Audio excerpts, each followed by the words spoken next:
What's up, it's your boy Jason, and I'm gonna show you how I make clear ice. What killed the dinosaurs? The Ice Age! Alright, I'm starting with a silicone ice mold tray and poking holes in the bottom. You'll see why in a minute.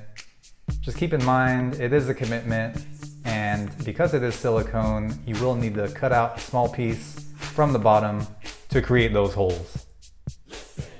So it'll look like this. As you can see, I didn't use very much finesse, but it'll do the job.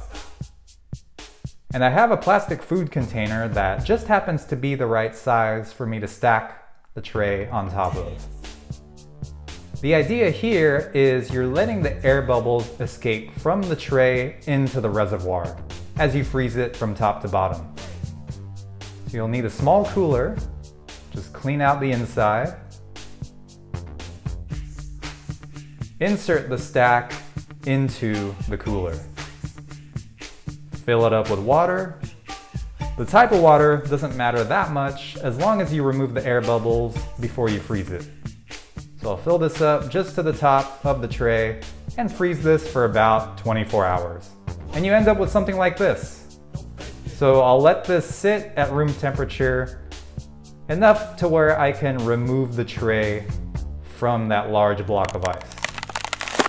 There we go.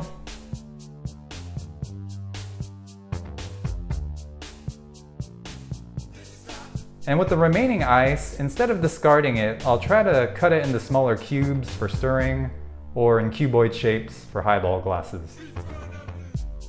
And here are your crystal clear ice cubes. A little rough around the edges, but pretty clear. And the beauty with these is when you're mixing your Negroni variations or whatever you fancy, it'll become even more transparent and smooth out as you sip your drink, and it'll stay chilled much longer. Give that a shot. Enjoy. Cheers.